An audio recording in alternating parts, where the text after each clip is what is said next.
Bonjour à toutes et à tous, avec vous Mohamed Bilal, professeur de mathématiques. Aujourd'hui, on va faire l'exercice 7 concernant le cours des triangles isométriques et triangles semblables. Dans cette partie, on va faire l'exercice 7 concernant bien sûr le même cours, c'est-à-dire le cours des triangles isométriques et triangles semblables. Oui, donc on passe maintenant à l'énoncé de l'exercice 7. Exercice 7. On va lire d'abord l'énoncé de l'exercice 7. On considère la figure ci-contre telle que la droite passant par B et C est parallèle à la droite passant par E et G. Donc on a la figure. Et donc la figure. La droite passant par B et C est parallèle à la droite passant par E et G. Donc, on a ici le triangle ABC, est un triangle rectangle en B, le triangle EFG, rectangle en F. La longueur du côté BC égale à la racine de 3, la longueur du côté AB égale à 1, et la longueur du côté EG égale à 2. Pour les questions,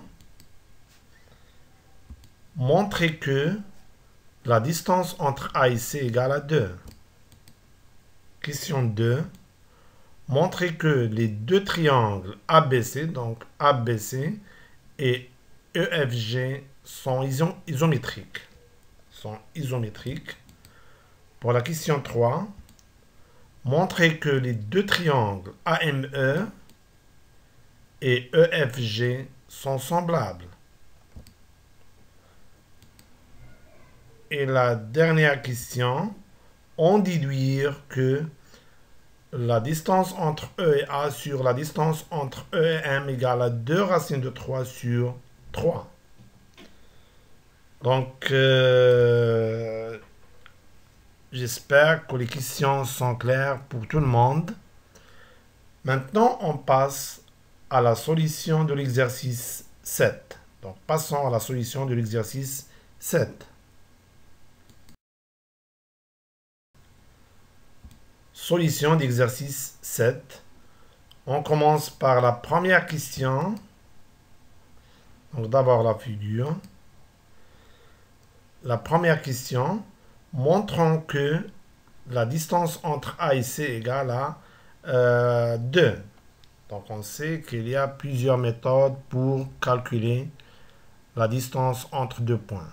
Telles que théorème d'Eric-Totalis, le calcul du surface en utilisant plusieurs méthodes, théorème d'Eric de Pythagore, les rapports trigonométriques, etc.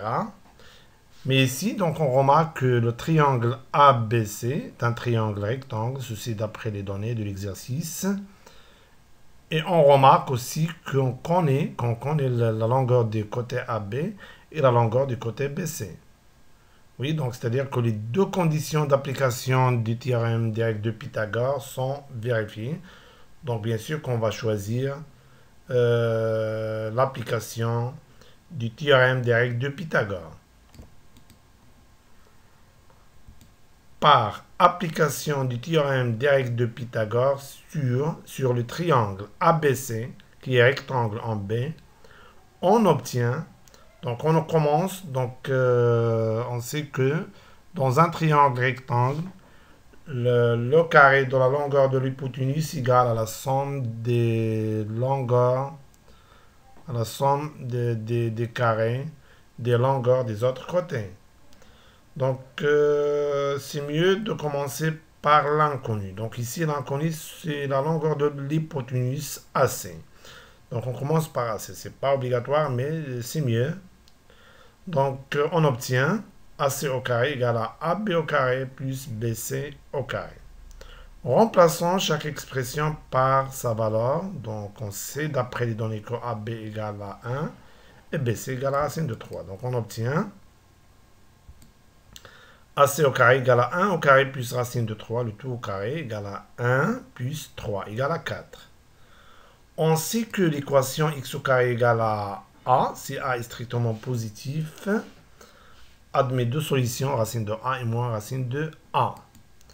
Donc l'équation ac au carré égale à 4 admet deux solutions, racine de 4 et moins racine de 4. Et puisque la distance est toujours positive, alors donc on va prendre, ou bien choisir, donc on garde on va prendre la racine positive.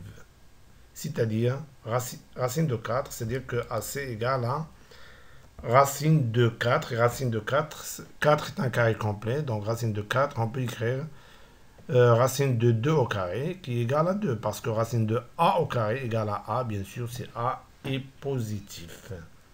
Maintenant, on passe à la deuxième question. Montrons que les deux triangles ABC et EFG sont isométriques. Oui. Donc, on sait qu'on a trois méthodes pour...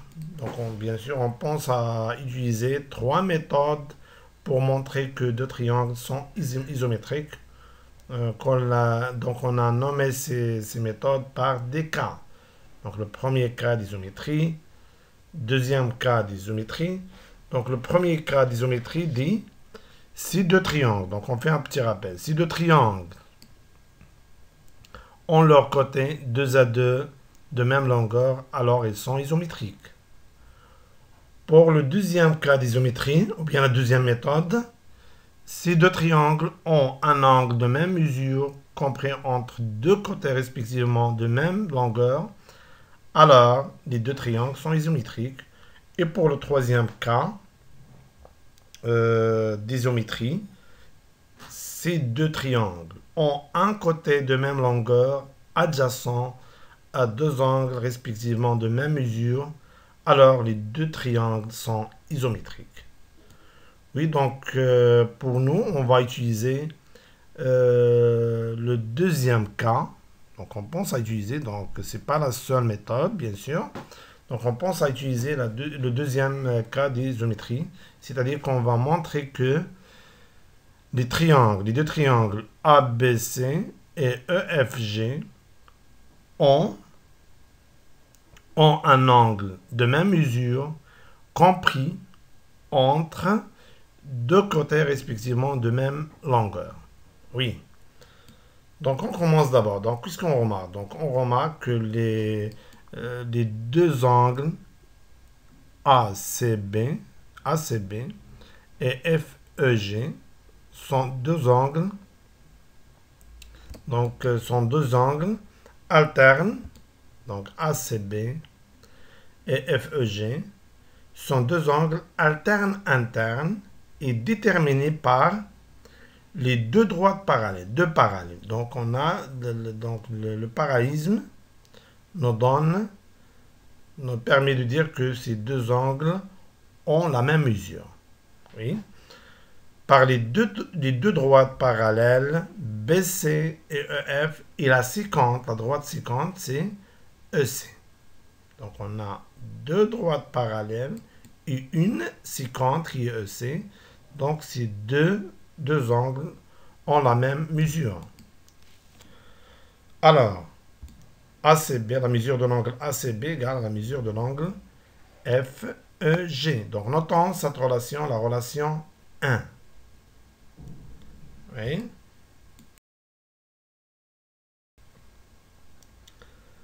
Donc on a montré que la mesure de l'angle ACB égale la mesure de l'angle FEG. Si on a deux angles ont la même mesure, donc ils ont le même sinus et le même cosinus et le même tangente. Oui, donc cosinus de ACB égale à cosinus de F. Cosinus de l'angle ACB égale cosinus de l'angle FEG. La figure. Donc on a montré maintenant, que la mesure de l'angle ACB égale la mesure de l'angle FEG. Donc, pour vérifier les conditions du deuxième cas d'isométrie, il suffit de montrer que, par exemple, donc on montre que BC égale à EF et AC égale à EG. Donc c'est déjà, donc on a déjà montré que AC égale à 2, donc AC égale à EG. Donc reste à montrer que BC égale à EF. Pourquoi? Parce que l'angle, donc l'angle ACB est compris entre, donc l'angle ACB est compris entre les deux côtés AC et BC. Et l'angle FEG est compris entre les deux côtés FE et EG. Donc reste à montrer que BC égale à EF. Maintenant, dans le triangle ABC, qui est rectangle en B, donc on obtient cosinus de l'angle aigu ACB égale, donc, et le quotient de la longueur du côté adjacent qui est BC et la longueur de l'hypoténuse qui est BCC, donc le cosinus égale à le quotient de la longueur du côté adjacent qui est BC et la longueur du côté de l'hypoténuse qui est AC. Donc, ça sera BC sur AC. Notons cette relation, la relation 3. Pour cette relation, on en note 2. Ici, 3. Maintenant, dans le triangle EFG, qui est rectangle en F, le cosinus de FEG égale FEG qui est un angle aigu égale ou bien le quotient et le cosinus de l'angle aigu FEG et le quotient de la longueur des côtés adjacents qui est EF et la longueur de l'hypoténuse qui est EG. Donc, ce sera EF sur EG. Notons cette relation, la relation 4. Maintenant, d'après les trois relations, 2, 3 et 4. Donc, pour la relation 3, nous permet de remplacer cosinus de ACB par BC sur AC. Et la relation 4 nous permet de remplacer cosinus de FEG par EF sur EG. Donc d'après ces trois relations, donc qu'est-ce qu'on obtient? Donc, cosinus, si on remplace cosinus de ACB par BC sur AC, donc ici on aura BC sur AC. Si on remplace cosinus de FEG par EF sur EG, on obtient EF sur EG. Donc on aura, d'après les relations 2, 3 et 4, on déduit, ou bien on déduit BC sur AC égale à EF sur EG. Donc remplaçons chaque expression par sa valeur. Donc BC sur AC, donc on est déjà calculé dans la première question. AC, donc on a trouvé AC égale à 2, égale à EF sur EG, c'est 2, d'après les données de l'exercice. Donc, si on multiplie les deux membres de cette égalité par le même nombre, bien sûr que l'égalité ne change pas. Donc, multiplions ces deux membres par le nombre 2. Donc, qu'est-ce qu'on obtient? Donc, 2 multiplié par BC sur 2 égale à 2 multiplié par EF sur 2. Oui. Simplifions par 2 dans les deux membres. Donc, on obtient donc BC égale à EF. Notons cette relation, la relation 5. Or, on sait que, et puisque, donc on a déjà calculé BC, dans la première question, on a calculé AC, on a trouvé AC égale à 2.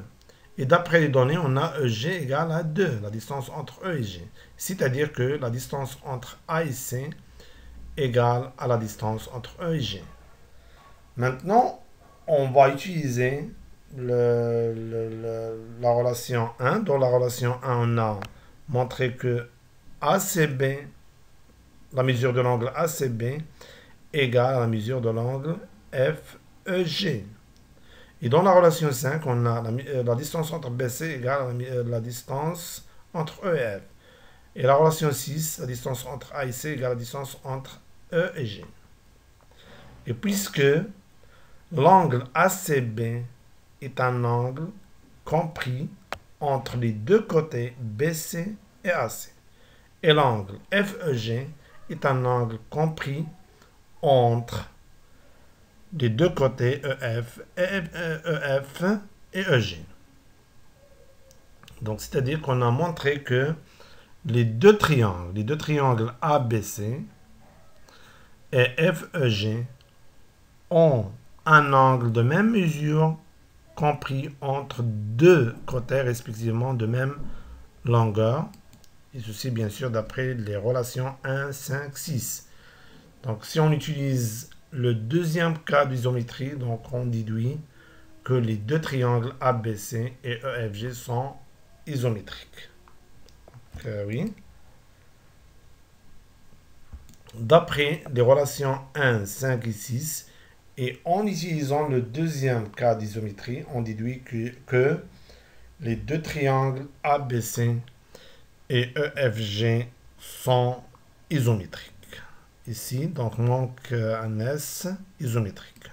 S. Donc, vous devrez écrire ici S isométrique, pluriel. Donc, j'espère que c'est clair pour tout le monde. Donc, on a répondu à la question, c'est-à-dire on a montré que les deux triangles ABC et EFG sont isométriques, ce qu'il faut démontrer. Donc, on passe maintenant à la troisième, maintenant à la troisième question. Donc, il nous demande de montrer que les deux triangles AME et EFG sont semblables. D'abord, la figure. Donc, on doit montrer que les deux triangles A, M, E et E, F, G sont semblables. Donc, bien sûr qu'on a, trois. Donc, on a trois cas pour montrer que. Donc, on a trois méthodes. Donc, on pense à utiliser, donc, d'après le cours, trois méthodes pour montrer que deux triangles sont semblables. Donc, on a nommé ces méthodes par les cas de similitude. Donc, pour le premier cas de similitude, donc il nous dit, si deux triangles ont respectivement, donc comme rappel, si deux triangles ont respectivement deux angles de même mesure que deux angles d'un autre triangle, alors ces deux triangles sont semblables. Pour le deuxième cas de similitude, si deux triangles ont un angle de même mesure compris entre deux côtés dont les longueurs respectivement proportionnelles, alors ils sont semblables, c'est-à-dire les triangles. Et pour le troisième cas de similitude, si deux triangles ont les longueurs de leurs côtés respectivement proportionnelles, alors ils sont semblables. Donc pour nous, on va utiliser le premier cas de similitude. C'est-à-dire qu'on doit montrer que les deux triangles AME et EFG ont respectivement deux angles de même mesure que deux angles d'un autre triangle. C'est-à-dire on va montrer que deux angles du triangle AME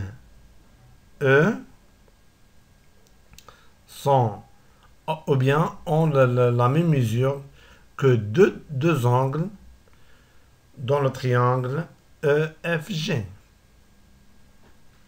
Donc c'est ça ce qu'on va montrer. Donc on va utiliser le premier cas de similitude. Oui, donc d'abord, donc on a déjà montré, puisque les deux triangles ABC et EFG sont isométriques. Et donc on a déjà montré que les deux triangles ABC et EFG sont isométriques. Donc, qu'est-ce qu'on peut tirer? Alors, leurs angles homologues ont la même mesure. Donc ici, quel est l'angle homologue de l'angle dans l'angle ici, donc F ou bien EGF. C'est l'angle BAC. Oui. Donc, la mesure de l'angle BAC égale la mesure de l'angle EGF. Oui. Et par suite, la mesure de l'angle EGF égale la longueur de la mesure de l'angle BAC. Pourquoi? Parce que l'homologue de l'angle EGF, c'est l'angle BAC. Donc, notons cette relation, la relation 7. Maintenant, puisque l'angle BAC et l'angle EAM sont deux angles opposés par le sommet A.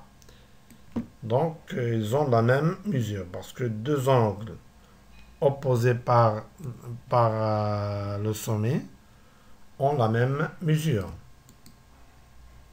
Alors, la mesure de l'angle EAM égale la mesure de l'angle BAC. Relation 8. D'après les deux relations 7 et 8, on déduit que donc on a donc les deux angles. Donc la mesure de l'angle EGF égale la mesure de l'angle BAC. Aussi, la mesure de l'angle EAM égale la mesure de l'angle BAC. C'est-à-dire que ces deux angles ont la même mesure. C'est-à-dire que la mesure de l'angle EGF égale la mesure de l'angle EAM. D'après les deux relations 7 et 8, on déduit que la mesure de l'angle EGF égale la mesure de l'angle OAM. Donc on a montré que la mesure de l'angle EGF égale la mesure de l'angle EAM. Donc on a montré qu'un angle du triangle, c'est-à-dire on a montré que l'angle EAM du triangle AEM ou bien AME a la même mesure que l'angle EGF du triangle EFG. Donc reste à montrer maintenant un autre angle du triangle AME a la même mesure qu'un autre angle du triangle EFG. Donc qu'est-ce qu'on remarque ici? Donc les trois points des points AEF sont alignés, ainsi que les points EGM, et par suite les deux angles AEM et FEG sont confondus, donc c'est-à-dire qu'ils ont la même mesure. Donc puisque les points A, E et F sont alignés, ainsi que les points E, G et M. Alors, oui. Alors, la mesure de l'angle FEG égale la mesure de l'angle AEM. Oui. Donc, on a montré que donc d'après les deux relations, les relations 9 et 10, donc dans la relation 9, on a montré que la mesure de l'angle EGF égale à la mesure de l'angle EAM. Et dans la relation 10, on a montré que la mesure de l'angle FEG égale à la mesure de l'angle AEM. Et puisque EGF, les deux angles EGF et FEG sont deux angles du triangle EFG, et les deux angles EAM et AEM sont deux angles du triangle AME. Alors les conditions du premier cas de similitude sont vérifiées. Donc en utilisant le premier cas de similitude, donc on peut déduire que les deux triangles AME et EFG sont semblables. Parce qu'on a montré que deux angles du triangle AME ont la même mesure, que deux triangles que deux angles. Donc, on a montré que deux angles du triangle AME ont la même mesure que deux autres angles des triangles EFG. C'est-à-dire que les conditions des premiers cas de similitude sont vérifiées. Donc, on a ici la figure. Donc, d'après les deux relations 9 et 10, donc on a déjà expliqué ça, 9 et 10, et en utilisant le premier cas de similitude, on déduit que les deux triangles AME et EFG sont semblables. Donc, on a répondu à la question, c'est-à-dire on a montré que les deux triangles AME et EFG sont semblables. Bien sûr, en utilisant le premier cas de similitude. Bien sûr, ce n'est pas la seule méthode, donc on peut bien sûr trouver d'autres méthodes. Oui, ce qu'il faut démontrer. Donc maintenant, on passe à la quatrième question. Pour la quatrième question, déduisons que la distance entre E et A sur la distance entre E et M égale à 2 racines de 3 sur 3. Donc ici, on va utiliser le fait que les longueurs des côtés de deux triangles semblables sont proportionnelles. Oui. Donc oui, donc qu'est-ce qu'on a montré? Puisque les deux triangles, donc on a déjà montré que d'après la question 3, on a montré que les deux triangles AME et EFG sont semblables. Et par suite, alors, les longueurs de leurs côtés homologues sont proportionnelles. Et par suite, donc dans les numérateurs, donc attention, dans les numérateurs, on doit écrire les longueurs des côtés du même triangle. Du même triangle, bien sûr. Donc ici, dans ce cas, j'ai choisi les longueurs des côtés des triangles AME. Et dans le dénominateur, vous devrez écrire les longueurs des côtés des mêmes triangles aussi. Donc ici, on a choisi les longueurs dans le dénominateur des triangles EFG. Donc il ne faut pas mélanger. Attention. Donc EA, qui est l'homologue des côtés EA, c'est EG. L'homologue des côtés EM, c'est EF. Et l'homologue des côtés AM, c'est FG. Donc bien sûr qu'on va prendre seulement deux quotients ici. Des quotients qui contiennent bien OA ou bien EM. Donc bien sûr, il est clair qu'on va prendre ces deux quotients-là.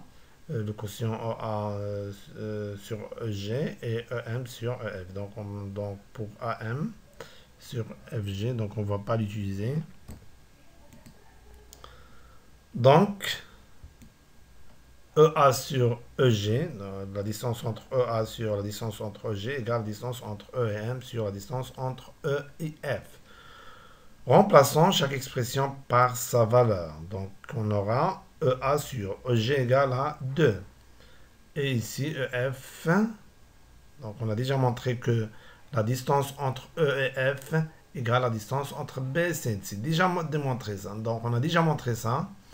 C'est-à-dire que EF égale la racine de 3. Donc, EA sur 2 égale à EM sur racine de 3. Donc, on sait qu'une égalité ne change pas si on multiplie ces membres par le même nombre. Donc, multiplier ces deux membres par le nombre 2 sur la distance entre E et M. Donc, 2 sur la distance entre E et M multiplié par EA sur 2 égale à 2 sur la distance entre E et M multiplié par EM sur racine de 3. Ici, on simplifie par 2, ça nous reste la distance entre EA sur la distance entre E et M. Et ici, on simplifie par la distance entre E et M, ça nous reste 2 sur racine de 3. Oui, donc, la distance entre E et A sur la distance entre E et M égale à 2 sur racine de 3. Maintenant, on va supprimer la racine carrée du dénominateur en multipliant le numérateur et le dénominateur par le même nombre qui la racine par la racine qui existe dans le dénominateur, c'est-à-dire par la racine de 3. On sait qu'un quotient ne change pas si on multiplie le numérateur et le dénominateur par le même nombre non nul. Égal à 2 sur 2 fois racine de 3 sur racine de 3 fois racine de 3. Égal à 2 racine de 3 sur racine de 3 au carré. Égal à 2 racine de 3 sur 3. Ce qu'il faut démontrer. Donc, on a montré que la distance entre E et A et sur la distance entre E et M égale à 2 racines de 3 sur 3. J'espère que c'est clair pour tout le monde. Oui, donc on s'arrête là et on se voit prochainement. Merci pour votre attention et au revoir.